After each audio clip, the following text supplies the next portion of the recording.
So here we have with us today Dr. Suhas Kshirsagar. Very honored to have you here. Namaste. Dr. Kshirsagar is a world-renowned Ayurvedic physician and educator from India. He's currently the director of the Ayurvedic Healing and Integrative Wellness Clinic in Northern California. He's the author of The Hot Belly Diet, Change Your Schedule, Change Your Life, as well as Introduction to Vedic Counseling. He holds a Bachelor of Arts degree in Ayurvedic medicine and completed a 3-year residency as a medical doctor with a doctorate in Ayurvedic internal medicine with a gold medal at the prestigious Pune University. He's also an advisor and consultant at the Chopra Center and a faculty member at several major Ayurvedic institutions across the world. He is one of the most academically accomplished Ayurvedic physicians in the United States, and his bio goes on. But needless to say, it's a great honor to have you today, Dr. Suhas. Thank you, Eleni. Thank you for having me here today. Okay, so before we delve into coping skills during this time, could you give us a very brief introduction of what Ayurveda is? I think Ayurveda is one of the most ancient and most comprehensive system of healthcare that is known to humanity. And what is unique about Ayurveda, even though it's a complete medical system which talks about diseases, treatments, protocols, but it is heavily geared towards prevention. Ayurveda is simply understood as science of life. And it simply means it's the original lifestyle medicine. And as we know that about 80% of the diseases that we see currently are coming from lifestyle issues. So I think going back to this very core message of Ayurveda, of understanding your life, what you do on an everyday basis, since you wake up in the morning till you go to sleep in the evening, diet, food, sleep, exercise, emotional health, and well-being. These are core principles. And I think Ayurveda fully believes that its mind and body are two different polarities, and you will have to bring a spiritual component to manage both opposite qualities of mind and body together. So it is a full integration of mind, body, and spirit. So it's a spiritual medicine which clearly understands how the diseases are created, and more importantly, it is easier to shift and change people, individuals, their habits, and cultivate a state of health and well-being, understanding their mind-body types, understanding what kind of foods are suitable to you, what kind of lifestyle, what kind of exercise. So it is something which is much more tailor-made. And I think the unique property and quality of Ayurveda is that you have to empower yourself with the knowledge and information about your own health and well-being. And I think that's what makes it stand out, because in Western medicine, we thought that we will vaccinate everyone and very soon there won't be any diseases left. Yeah. But we are not there yet. Okay, we have actually created even more diseases sometimes because of that. So it is the mindset of going back to people and tell them and teach them and educate them on an everyday basis what is right for you is what Ayurveda is all about. Yes. Yes, it's a very individualized approach, and far from what I think some years ago it might have been viewed, the word traditional might have been misunderstood to be outdated. But it's far from it in that it's a consciousness-based medicine, right? That really... I proudly say it is not an ancient or outdated system. It is actually a cutting-edge, new-age medicine. Yeah. Because everything that we're talking about, that the way you live actually affects your genetic expression of gene behavior, what kind of genes get turned on when you are stressed out, when you're unhappy or angry, or you are going through an unhappy relationship, how cancer gets created, how heart disease gets created because of bouts of anger and inflammation. So Ayurveda is epigenetics. Epigenetics is how your environment affects your core gene behavior in the body itself. Yeah. So I think it's not ancient, but it is the latest science. Even when we give diet to different people, that for a Vata person, Pitta or Kapha people, different diet, that is nutrigenomics. This is something which is much more specific, nutrition for your gene expression. Okay, Yeah. if you are prone for inflammation, then you are giving an anti-inflammatory diet or pitta lowering diet. That is exactly the kind of a recipe for that kind of a condition. Yeah. So personalized medicine, lifestyle medicine, individualized medicine, as you say, nutrigenomics, epigenetics, these are latest cutting edge sciences. And I think Ayurveda is a perfect template to put this all together and go out and go back to our own roots. And you and me come from the same Vedic culture. And this is the way that we are brought up with, living, thinking, behaving this way. Yeah. About awareness about diet, awareness about cooking, awareness about an ideal daily routine, awareness about respecting our elders and behaving, having a behavioral rasayana component which helps us with our emotional health and well-being. So these are the true pillars of our health, which we have to go back to our own roots and integrate those, so that many of these things would happen. But I think allowing us to find our own sense of health, peace, and mentality. And what we are realizing during this transition is the importance of the seasons and the festivals and the change of seasons and how the body should be behaving, because this is the change of season that we are caught off guard. And Ayurveda has been a science which has been talking about Ritucharya, which is a seasonal behavior, seasonal routine. Yeah. So, Ritu for Sandhi, which example, is the fasting the periods that yeah. are recommended coincide with seasonal changes as well, yes? Absolutely. Means the junction point between the two seasons, when the winter ends and the spring starts, that is when you're more likely to get sick. So when you're doing certain rituals or fasting, like you do a Navratri or 9 days of Mother Divines in the spring, which is called as Vasantik Navratra, or you do it in the fall, which is called as Shardiya Navratra. So the seasons, festivals are all inbuilt, what to do and how to do. So a cleanse that you do in spring will actually prevent you from the seasonal transitions and the exposure to a flu virus or the bugs or various, because it's not about what attacks you. It is all about how you respond to that attack. It is all about host immunity. It's about your ability to boost your health and immunity to a level where you're able to defend yourself. And what we are seeing in the light of COVID-19 is that, yes, you're exposed to a virus and not everybody's dying of it. Only those people who are vulnerable, who have a compromised immunity, are greatly affected. And if you already have existing condition, that makes it even worse. So we talk about immunity, which is of two kinds in Ayurveda. Okay, one is sahaj, which you get from your parents. If you have healthy parents, healthy genes, you're born with it. The second one is an acquired one, abhyasaj, where you have to work on an everyday basis to get that acquired immunity through diet and enough sleep and positive emotions and health and happiness and well-being and clarity of mind and so forth and so on. So I think Ayurveda is a template which actually teaches us that your immunity is something which you have to work on everyday basis. And there's a very interesting thing, Valini, and since you have this wonderful background about blending the Eastern wisdom with the Western science, this would be very interesting, because if you go back to the Ayurvedic literature, they have talked about epidemics. These are created. Yes. They are referred as Janapado Dhvansa Vyathis. Janapad means mass, on a mass scale, on a global pandemic scale, when everyone suffers from the same disease and the same symptoms, irrespective of a country, caste, religion. They are called as Janapadodhvansa Vyathi. And it's interesting to see the causes of Janapadodhvansa Vyathi. They have talked about um, dharmarasa.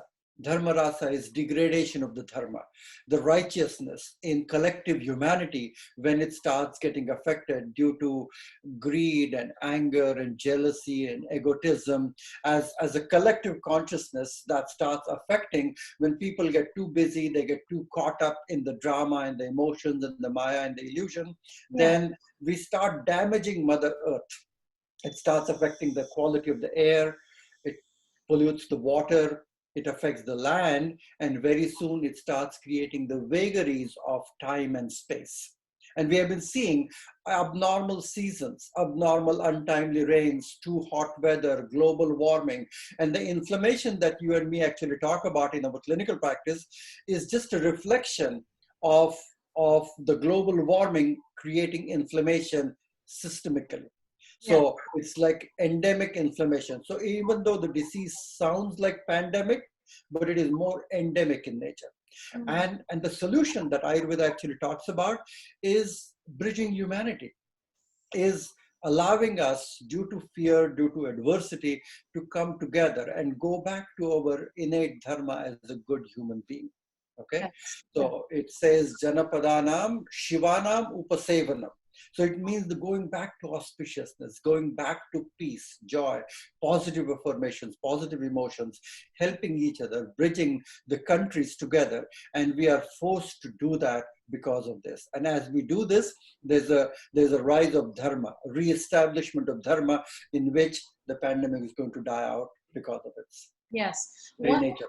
Yes, what are some of the things that, at a very practical level for our listeners, for our viewers, that they can do on a daily basis? For some of us who have been disconnected from some of these rituals, some of the Ayurvedic, the Dinacharya rituals, or the general lifestyle to build our physical immunity, and most importantly as well, our psychological immunity. Because we've seen people who are not physically affected by the virus, but has had a serious degradation in mental health, or it's revealed a weakened psychological immune system, so to speak, with a lot of susceptibility to stress and to anxiety and surges in depression. What are your recommendations for that? Well, I think what we do during this quarantine is even more important. The latest research came out that people are having 31% even poorer lifestyle during quarantine. The alcohol sales have gone up by 243% during this time. The junk food consumption has gone up significantly. So people are binge eating, binge watching, drinking alcohol, and having even more unhealthier lifestyle than what they were active and going out before. So I think during this time, it's very important to go back to some very basic understanding. Number one is eating the right foods at the right time, because that is the very Ayurvedic message. So between breakfast, lunch, and dinner, try not to snack anything in between your breakfast, lunch, and dinner. Try to eat a solar nutrition, like in my Hot Belly Diet book, I talked about a solar nutrition. When the sun is waking up early in the morning, eat a lighter breakfast. And when sun is prominent in the middle of sky, that's when your main meal should be.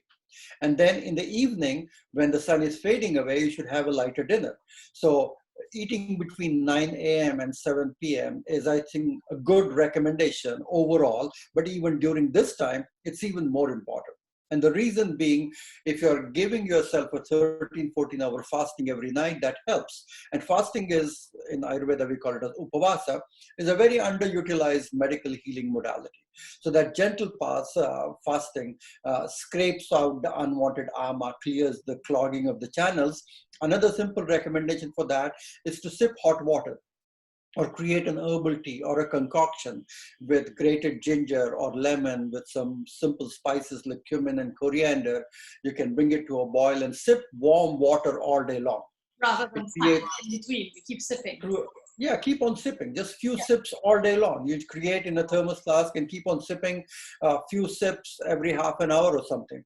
It works like an internal cleansing, like you have a greasy pan and you pour some hot water, it brings the grease out. So all the stickiness, the sliminess, it flushes it out. So I think sipping hot water is something really good. Having a good, clean bowel movement every day. So making sure you're taking your Triphala and Trikatu on a regular basis, or whatever you do to have enough fiber in that, so that you're having a good bowel movement every day. Having a brisk cardio, even you're at home and you're confined in quarantine, doing something to have a brisk cardio, whatever you do on an everyday basis, where you likely jog, you do jump roping, you do some brisk sun salutations. These are all way to get your heart rate up, to promote some sweating. Doing oil massage. Oil massage is one of the best defense against anything that you will come in contact with, because that little fatty layer over the skin, over the airways or the pathways that are exposed to the outside thing, which could be ears, it could be nose, it could be eyes, it could be mouth. So oiling those areas. So there are enough techniques in Ayurveda that we talk about oil pulling for your mouth, putting drops in your nose called as nasya, oleating and lubricating your ear canals called as karna purana, even putting little ghee or castor oil over your eyelids to keep it nice and soft and lubricated. It's a great way to prevent anyone coming from an airborne infection as such. So keeping those things lubricated, cardiovascular exercise, scraping your tongue. It's a simple technique, but miraculously well. Tongue is the mirror of your digestion. Looking at your tongue every day and scraping your tongue is really, really good. Gargling is such a simple, underutilized medical technique, I would say.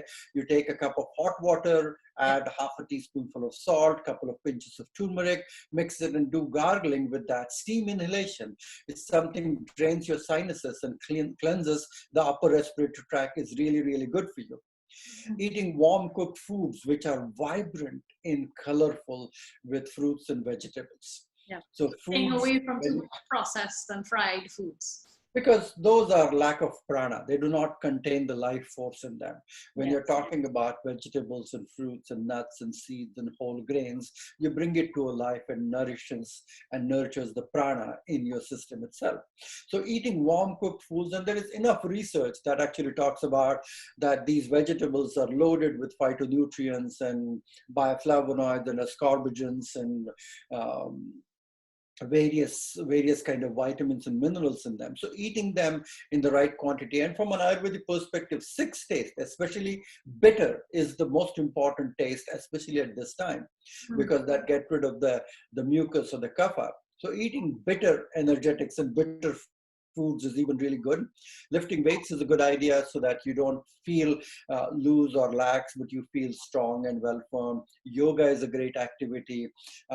Meditation, of course, no doubt about it, because you're all feeling stuck and stagnant and unhappy, and looking at a bigger picture and cultivating positive thoughts and hopes and notions that allows you not to feel stressed out and unhappy is very important. Engaging, keeping yourself busy in purposeful activity. That's something that makes you feel good about yourself. Talking to friends, talking to family, doing something good, using your time to do something wisely. This is really good. Spices, especially in Vedic cooking, we talk a lot about using the right kind of spices. So using spices abundantly, and they are the powerhouse of nutrients, I would say. So you talk about even garlic or onion or leeches, leeks, various leeks that you talk about. And more importantly, using the spices in cooking improves your digestive fire. Keeping the agni, which is your digestive fire, humming is also important. Yes. And last but not least, ginger, sphatic, and turmeric as well. Those are two anti-inflammatory. Ginger, turmeric, black pepper, cumin, coriander, cinnamon, cardamom, saffron, nutmeg. These are simple spices, but they work miraculously well. Drinking golden milk at bedtime, okay, helping you, whether you can tolerate regular milk with half a teaspoonful of turmeric and a little ghee, is a great idea to sip at bedtime. Improving the quality of the sleep is very important, because I think from an Ayurvedic perspective, it is given paramount importance. And sleep is one of the most potent anti-inflammatory activity that you will ever do. So going back to getting enough sleep and having a good, healthy nightly routine is also very important. So I think these may sound very benign and very general recommendations, but during this time, they're even more effective.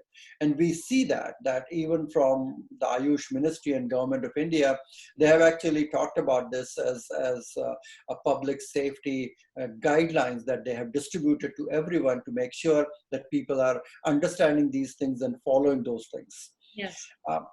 From your perspective, I think that what you're doing is so important, because we all get stressed out and unhappy, and mental and emotional health during this time is very important.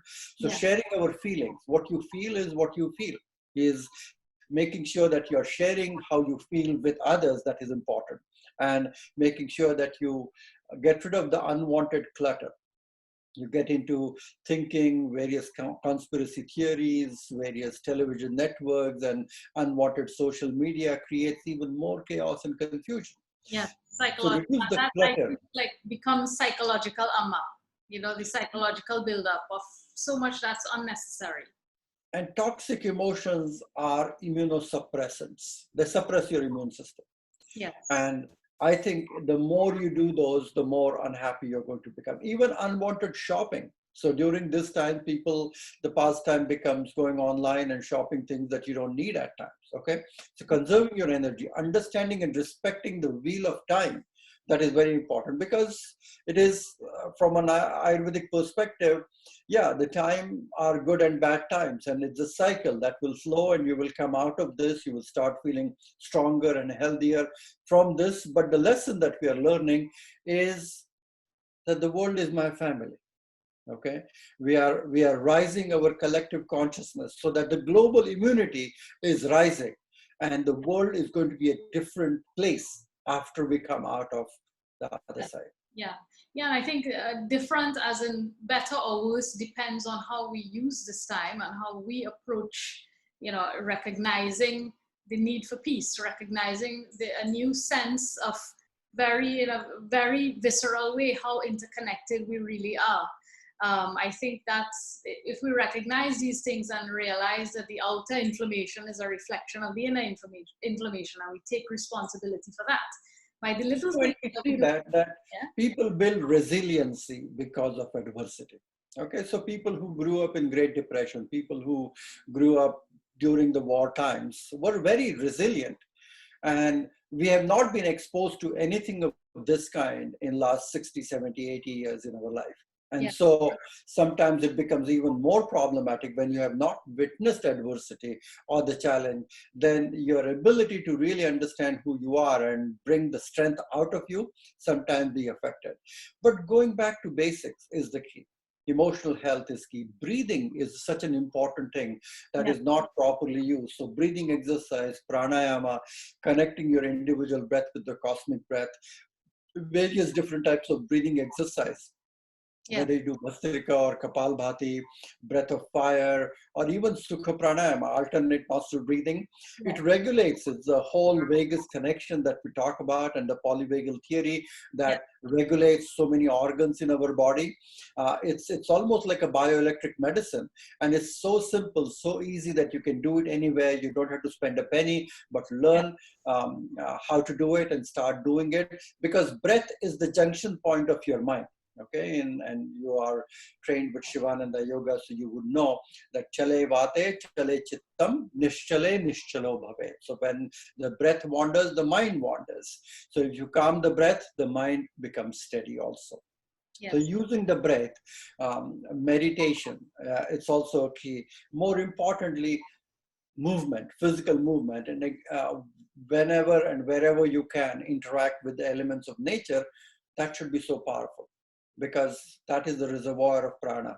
And so you get energy from Mother Nature. You guys live in a beautiful part of the world there in Caribbean, so you're exposed to wonderful elements of nature. So utilizing that properly, staying away from unhealthy habits, and believing in yourself, and understanding that this is the time to really bring the best out of you.